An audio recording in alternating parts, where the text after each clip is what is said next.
Selamat siang pemirsa, senang sekali kami dari Promkes Bontang Utara 2 menemani siang Anda. Assalamualaikum warahmatullahi wabarakatuh. Salam sejahtera untuk kita semua.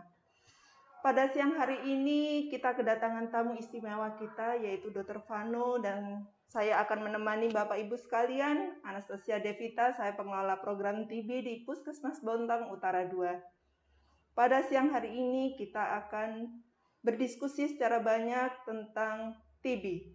Kenapa Bapak Ibu? Karena bersamaan pula dengan peringatan Hari TB yang jatuh pada tanggal 24 Maret 2022. Kemudian kita secara global maupun secara nasional kita juga akan mengikuti program eliminasi TB di tahun 2030. Baiklah, tidak berpanjang lebar, waktu kami persilahkan kepada Dr. Vano. Silakan dok. Ya, terima kasih Kak. Bisa minta tolong ditampilkan slide-nya? Oke, kita mulai ya. Assalamualaikum warahmatullahi wabarakatuh. Selamat siang untuk Bapak Ibu yang ada di rumah. Jadi perkenalkan, saya Dr. Tivano dan hari ini saya akan membawakan sedikit diskusi mengenai tuberkulosis. Jadi sebelum melangkah lebih jauh tentang tuberkulosis, pertama-tama kita harus mengetahui dulu apa sih sebenarnya definisi dari tuberkulosis itu. Jadi untuk tuberkulosis itu adalah penyakit menular langsung yang disebabkan oleh kuman TB. Kuman TB yang paling sering adalah Mycobacterium tuberculosis. Dengan sebagian besar kuman TB ini akan menyerang paru, tetapi pada beberapa kasus dapat juga menyerang organ tubuh lainnya selain paru, biasanya di kelenjar ataupun di kulit, kadang-kadang di usus dan sebagainya. Dan Indonesia sendiri merupakan negara yang termasuk 5 besar di dunia dengan kasus penyakit TB terbanyak. Next. Nah, setelah kita mengetahui apa itu tuberkulosis, selanjutnya adalah kita memasuki ke gejala utama dari penderita TB. Jadi gejala utama dari penderita TB adalah batuk berdahak selama 2 minggu sampai 3 minggu atau bahkan lebih. Selanjutnya. Selain itu, terdapat pula beberapa gejala tambahan pada penderita TB. Misalnya demam, meriang, atau demam yang tidak terlalu tinggi dan biasanya hanya muncul di malam hari. Kemudian batuk berdahak yang bercampur darah. Kemudian penurunan berat badan, tidak nafsu makan, dan berkeringat pada malam hari, serta nyeri dada. Bagaimana cara penularan dan penanganan dari tuberkulosis? Cara penularannya adalah melalui droplet atau sama seperti virus yang sedang hits beberapa tahun terakhir ini, yaitu COVID-19. Jadi TB menular melalui batuk atau bersin ataupun dahak ataupun ketika pasien yang terkena tuberkulosis sedang berbicara, dan kuman ini akan langsung terbang dibawa oleh udara dan masuk ke dalam paru-paru dan mulai menginfeksi di dalam paru-paru tersebut. Di dalam tubuh, kuman TB ini masih dapat dilawan oleh daya tahan tubuh atau sistem imunitas tubuh. Jika daya tahan tubuh lemah, maka orang tersebut akan menjadi sakit TB. Dan apabila daya tahan tubuh kuat untuk melawan kuman TB ini, orang tersebut akan tetap sehat. Next.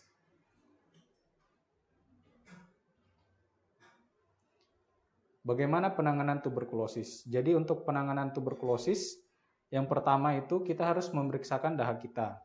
Jadi apabila Bapak, Ibu, ataupun ada orang di sekitar Bapak, Ibu yang sesuai dengan gejala utama ataupun gejala tambahan dari tuberkulosis, maka Bapak ataupun Ibu bisa mengarahkan orang tersebut untuk melakukan pemeriksaan dahak SPS, yaitu sewaktu pagi dan sewaktu. Jadi sewaktu itu maksudnya bagaimana? Jadi sewaktu itu ketika pasien berkunjung pertama kali ke puskesmas, yang pagi itu hari kedua segera setelah bangun tidur di rumah, dan sewaktu yang kedua adalah hari kedua saat di puskesmas, serta ketika menyerahkan dahak di pagi hari yang sudah ditampung sebelum ke puskesmas. Kemudian yang kedua, dokter bisa melakukan pemeriksaan fototoraks sesuai dengan indikasi. Yang ketiga, bila hasil pemeriksaan dahaknya tadi positif, maka akan dilakukan pengobatan pada penderita TB selama 6 atau 9 bulan secara terus-menerus dan tidak boleh putus obat. Next. Pencegahan TB. Jadi bagaimana cara kita mencegah untuk terpapar dengan tuberkulosis? Next. Yang pertama adalah apabila bapak ataupun ibu sudah terkena ataupun didiagnosis oleh dokter dengan tuberkulosis, maka hal yang pertama bapak atau ibu yang harus lakukan adalah meminum obat secara teratur. Yang kedua, menutup mulut saat batuk dan bersin dengan menggunakan tisu ataupun sapu tangan. Yang ketiga, tidak membuang dahak sembarangan. Sebaiknya dahak dibuang ke dalam lubang WC dan segera disiram. Dan yang keempat, ventilasi rumah diusahakan terbuka, jadi sinar matahari bisa masuk ke dalam rumah. Next. Adapun juga beberapa etika batuk. Yang pertama, selalu gunakan masker.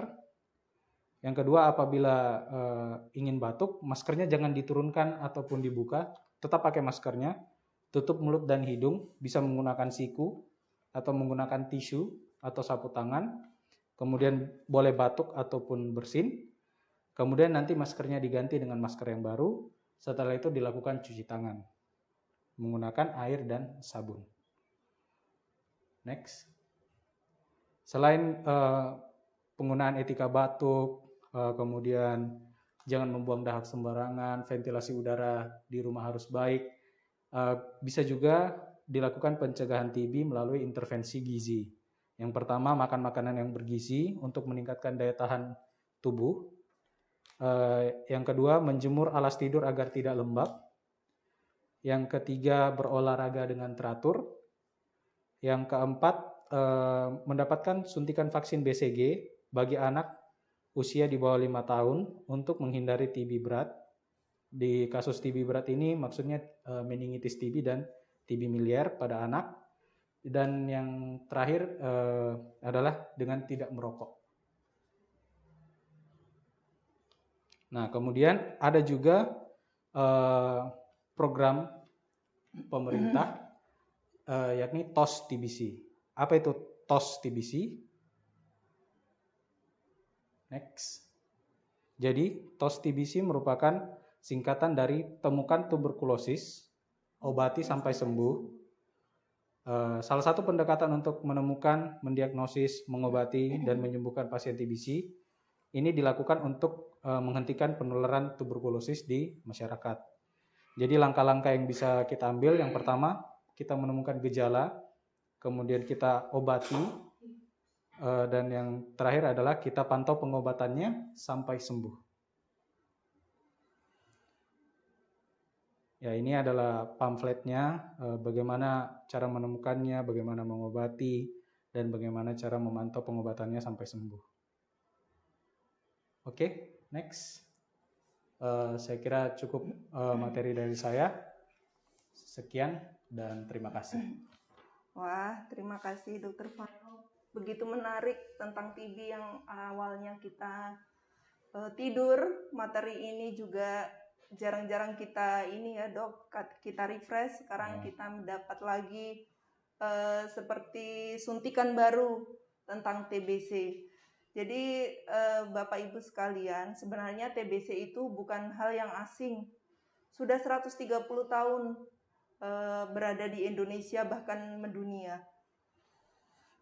Tapi pertanyaan yang sekaligus sering ditanyakan dok oleh masyarakat, terutama kalau kita turun ke lapangan dok, kalau kita screening TB di masyarakat itu, kenapa sih TBC dari dulu tuh didengungkan, kemudian pemerintah juga getol ngobatin penderita, tapi Sampai sekarang pun kenapa TBC itu belum tuntas, bahkan sepertinya Indonesia naik peringkat ya dok, ini peringkat 2 dunia. Wow, ini luar biasa banget. Gimana sih tuh dok, apakah kita kurang penanganannya atau bagaimana itu dok? Menurut pendapat saya secara pribadi terlalu banyak masalah ataupun faktor-faktor. Jadi masalahnya ini bukan satu benang yang bisa ditarik lurus langsung selesai masalahnya. Ini masalah yang cukup kompleks. Yang pertama, di Indonesia ini taraf ekonominya masih ya bisa dibilang menengah ke bawah yang lebih banyak. Otomatis kalau ekonomi belum baik, ya pasti sanitasi, kemudian perumahan warga itu kemungkinan besar rapat-rapat, masih banyak lingkungan kumuh, sehingga penularan tuberkulosis itu lebih mudah karena tuberkulosis itu mudah menular apabila jarak antar rumah dekat, lembab, kemudian ventilasinya buruk. Itu yang pertama. Yang kedua, ada faktor kemungkinan dari ketaatan dalam meminum obat. Mungkin sudah diawasi, tapi tetap bolong. Jadi akhirnya berujung pada resistensi dari obat kategori 1 atau lini pertama, sehingga pengobatannya lebih panjang dan kasusnya bertambah banyak. Kemudian faktor yang berikutnya itu bisa jadi karena pasien yang sementara diobati ini ternyata memiliki penyakit lain yang memperburuk keadaan sistem kekebalan tubuhnya. Misalnya pasiennya sedang terkena diabetes mellitus atau pasiennya sedang menjalani terapi ARV karena sedang mengalami HIV. Jadi ada banyak faktor yang berkecimpung sehingga sulit untuk memberantas tuberkulosis. Tapi bukan berarti tidak bisa diberantas sama sekali ya, pasti bisa. Yang penting program dari pemerintah dilaksanakan dengan baik, yaitu TOS TBC tadi. Itu ya Kak ya. Jadi memang peran serta lintas sektoral itu sangat penting ya dok ya. Betul. Jadi tidak hanya kita berfokus pada pasiennya saja untuk pengobatan, tapi dukungan keluarga, dukungan pemerintah, dukungan orang sekitar itu sangat besar.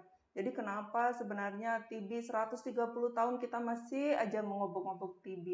Itu tadilah Bapak Ibu, mari kita dukung program pemerintah, kemudian kita dukung keluarga, saudara atau tetangga kita yang sedang pengobatan. Jadi nggak ada diskriminasi lagi ya dok ya. Betul. Iya. Mungkin pengobatan zaman dulu kita masih berfokus pada pasien ya dok, tapi sekarang ini Bapak Ibu kita tidak hanya berfokus pada pasien, kita berfokus pada lingkungan sekitarnya.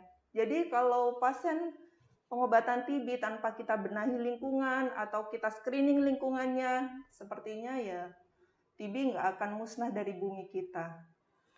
Baik dok, ini berkenaan juga di masa pandemi. Sebenarnya masa pandemi itu ada hal-hal yang ini ya dok, berat juga bagi negara kita bahkan dunia. Tapi bagi keuntungan program TB kita udah nggak susah-susah untuk mengedukasi masyarakat untuk pakai masker ya dok.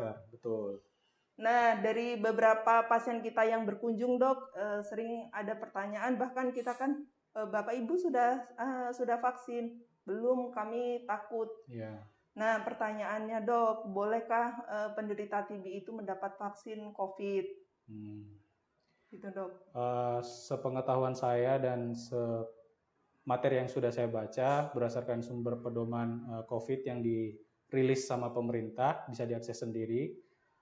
Pasien-pasien dengan tuberkulosis itu bisa mendapatkan vaksin asalkan sudah menjalani fase intensif selama 2 minggu. Jadi obat FDC-nya itu fixed dose combination therapy yang warna merah ya? Yang dok. Warna merah itu minimal sudah habis selama 2 minggu, sudah dikonsumsi selama 2 minggu. Setelah itu Bapak ataupun Ibu yang sedang mengalami TBC dan berencana untuk vaksin bisa untuk divaksinasi. Iya, baik dok. Jadi justru ya dok ya, justru pasien-pasien yang rawan infeksi harus dapat vaksin COVID ya dok ya? Harus segera. Karena kalau tidak dapat vaksin COVID dan ada koinfeksi TB dan COVID, nanti sembuhnya lebih susah lagi, lebih berat lagi. Baik dok. Jadi begitu untuk Bapak Ibu sekalian atau yang punya saudara atau bahkan penderita TB langsung, bahwa vaksin COVID itu justru diwajibkan dengan syarat itu tadi ya dok. 2 minggu sudah menjalani pengobatan FDC-nya, teratur minum obat, kemudian mungkin tidak disertai dengan gejala berat Bapak Ibu. Jadi bisa langsung berkonsultasi dengan Bapak Ibu dokter yang menangani pasien TB-nya ya dok ya. Iya betul sekali Kak. Kemudian pertanyaan selanjutnya dok, tadi kan dokter juga ada materi membahas tentang TBC yang di luar paru dok ya. Ya memang beberapa pasien yang berkunjung di Puskesmas Bontang Utara tidak hanya TBC paru dok. Betul. Ada yang TBC kulit, ada yang TB tulang. Ada yang ada cairan parunya. Nah, kadang beliau-beliau yang datang itu kami edukasi untuk cek dahak masih tetap bertanya, loh saya kan bukan TB paru, tapi kenapa saya harus cek dahak sus gitu. Mungkin bisa dijelaskan bagaimana runutannya, kenapa harus dicek TCM-nya. Cek dahak TCM-nya. Dok. Oh iya. Jadi untuk pasien-pasien TB ekstra paru memang tidak ada infeksi TB di dalam paru-paru bapak ataupun ibu, tapi tes TCM itu digunakan untuk mengetahui apakah DNA virus itu ada di dalam tubuh bapak ataupun ibu. Jadi TCM itu secara garis besar cara kerjanya itu sama dengan PCR antigen COVID. Jadi dia betul-betul untuk mengetahui apakah terdapat virus di dalam tubuh bapak atau ibu. Jadi walaupun tidak diperiksakan dahaknya, tapi karena bapak atau ibu menderita TB ekstra paru, jadi tetap kita harus pantau sudah sejauh mana pengobatannya berhasil, ataukah pengobatannya harus naik tingkat ke kategori 2.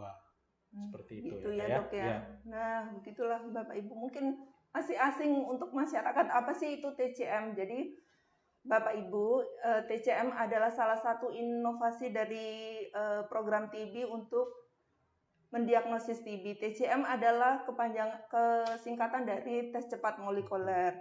Memang di Puskesmas Bontang Utara 2 itu belum ada alatnya, tapi kita sudah berintegrasi dengan Rumah Sakit Umum Daerah maupun di Puskesmas Bontang Selatan 2. Beliau adalah rujukan TCM kami. Jadi memang wajib bagi penderita TB, baik TB paru maupun TB ekstra paru, untuk cek dahak ya Bapak Ibu. Siapa tahu mungkin berawal dari TBC parunya. Jadi begitu ya dok ya, kurang lebihnya ya dok. Baik dok, masih ada pertanyaan dok? Oh iya. Boleh dok? Boleh, silakan. Satu lagi dok, dari kasus TBC di Puskesmas itu 11%-nya adalah penyumbang dari pasien diabetes mellitus. Oh iya, betul. Ya dok ya. Itu bagaimana sih dok, kenapa pasien diabetes itu hampir sebagian besar itu berdampingan dengan TBC? Mungkin dapat dijelaskan ke masyarakat sehingga masyarakat terutama yang penderita TB penderita DM ya dok, lebih aware. Jadi misalnya batuk, bukan dianggap batuk biasa, lebih baik untuk screening gitu dok. Betul. Jadi ini ada penelitian yang saya baca, dia penelitiannya itu menghimpun dari beberapa penelitian lain yang ada di dunia, dan berdasarkan kesimpulan dari penelitian tersebut, pada pasien yang memiliki tuberkulosis sekaligus menderita diabetes mellitus, maka akan ditemukan fungsi makrofag, monosit, neutrofil itu menurun, tetapi terjadi peningkatan kadar sitokin, TH1, TH17, TH2, dan ekspresi CCR2. Ini bahasanya mungkin terdengar, apa sih ini? Makanan kok apa asin itu sih? dok? Ini makanan dari mana ya? Jadi intinya begini Bapak Ibu. Pada pasien-pasien diabetes mellitus ini akan terjadi penurunan sistem kekebalan tubuh. Ketika terjadi penurunan sistem kekebalan tubuh, maka lebih mudah terjadi infeksi oportunistik. Misalnya pasien DM itu juga sering pasti jamuran, sering panu, mungkin di badan, mungkin di wajah, mungkin di lipatan ketiak atau di kaki. Kenapa? Karena ya memang sistem imunnya turun dan memang ada jamur yang hidup di dalam kulit yang seharusnya tidak membuat infeksi jamur, tapi karena sistem imunnya turun, akhirnya jamurnya berkembang biak, malah menyebabkan jamur. Sama seperti pasien tuberkulosis. Mungkin secara kehidupan sehari-hari ya kita bernafas sekarang ini sudah ada kuman tuberkulosis yang terbang-terbang di sini, kita tidak pernah tahu.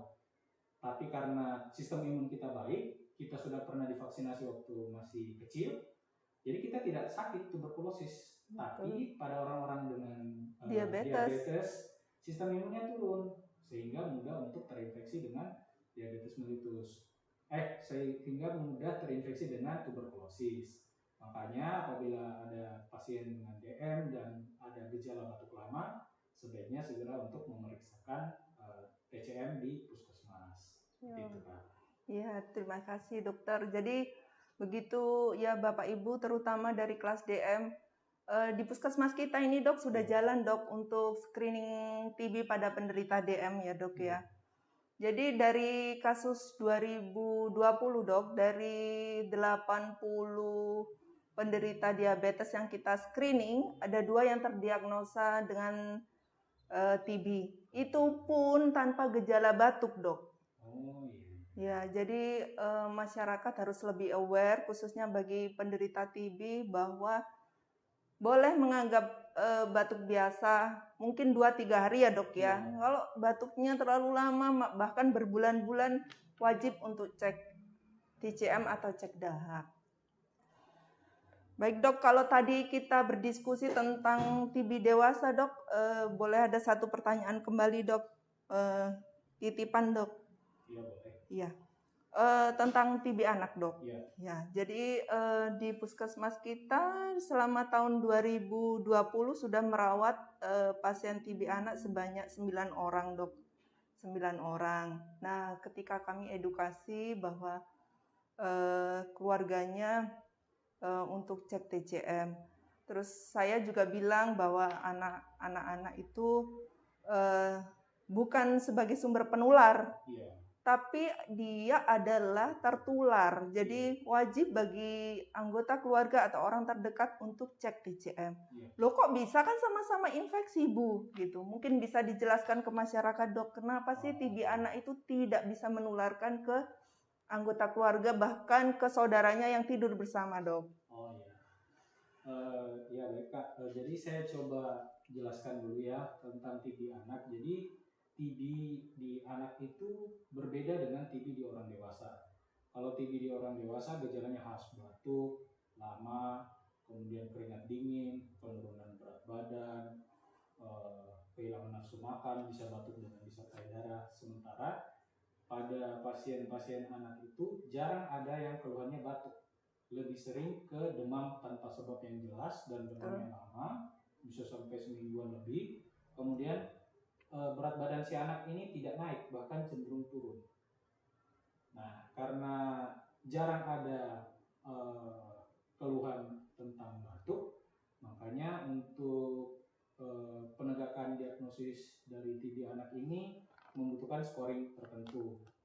Dan karena pasiennya jarang batuk, berarti pasiennya juga jarang untuk menularkan kuman TB-nya, karena kuman TB menular melalui droplet, sementara anaknya tidak mengeluarkan droplet karena sedang tidak batuk dan tidak membuang dahaknya sembarangan karena sulit untuk mengeluarkan dahaknya. Iya, gitu ya dok. Jadi menurut saya pasien anak itu lebih sering menjadi korban ketimbang menjadi pelaku penularan tuberkulosis. Iya dok. itu kan. Jadi memang jumlah kumannya tidak cukup untuk menularkan ya dok ya, kayak gitu ya. Tapi tetap memang pada kasus TB anak kita harus cari siapa sih sumber penularan. Itu penting Bapak Ibu, karena jangan sampai si anak kembali terinfeksi setelah melakukan pengobatan sampai selesai. Betul kan ya dok? Iya. Baik dok, untuk ini dok, selama bulan puasa ada pertanyaan bagaimana saya mengatur obatnya, sedangkan takutnya Saya itu bangunnya kesiangan, jadi waktu nunggu obat kan harus dimakan sebelum buka sahur ya dok ya, sahur ya. Jadi takutnya nggak ada spare waktu 2 jam untuk ini dok, untuk sahur, udah kesiangan. Bagaimana sudah ngatur obatnya? Mungkin bisa diberi penjelasan bahwa sebenarnya kita itu ya fleksibel ya dok ya. Ya, sebenarnya fleksibel aja. Cuma yang penting adalah bapak atau ibu ini mengonsumsi obatnya secara konsisten dan teratur. Dalam artian jangan karena ada jadwal yang miss sedikit atau ada jadwal yang mepet sedikit seperti nanti di bulan puasa, malah menjadi alasan bapak atau ibu untuk berhenti mengonsumsi obat karena waduh mepet waktunya, tutup waktunya dan segala macamnya. Kalau ibu mau bisa membuat alarm, jadi ibu harus bangun lebih pagi. Boleh. Ya, sebelum sahur misalnya ibu minum duluan, terus ibu tidur lagi, terus ibu bangun sahur lagi. Ya. Jadi bukan alasan ya untuk puasa itu tidak mengonsumsi obat TB ya. Baik dok, sudah menjawab pertanyaan dari sekian titipan pertanyaan ya dok ya. Oh ya. Dan harapan kami eliminasi TB di tahun 2030 pemerintah dapat mewujudkannya, karena sebenarnya TB itu nggak bisa ya dok ya hilang 100%, mungkin kasusnya bisa ditekan. Bisa ditekan, iya. Pasti bisa ditekan. Baik, Bapak Ibu sekalian, bila masih ada pertanyaan, silakan sampaikan di JKN Mobile atau melalui link telepon Promkes Bontang Utara 2. Kami mengucapkan terima kasih banyak atas atensi, perhatian, dan segala pertanyaan yang disampaikan kepada kami, dan kami juga titip bahwa eliminasi TB di tahun 2030 kita nggak bisa mewujudkannya tanpa dukungan Bapak Ibu sekalian. Jadi inovasi diagnostik TB, penguatan surveillance maupun akselerasi pengobatan profilaksis dan pengobatan TB laten serta penerapan vaksin tetap harus dilaksanakan. Baik, kami sebagai pembawa acara dan narasumber kami, Dr. Vano, mengucapkan terima kasih dan mohon maaf yang sebesar-besarnya bila ada kesalahan secara sengaja atau tidak sengaja. Salam TOS TB. Assalamualaikum warahmatullahi wabarakatuh.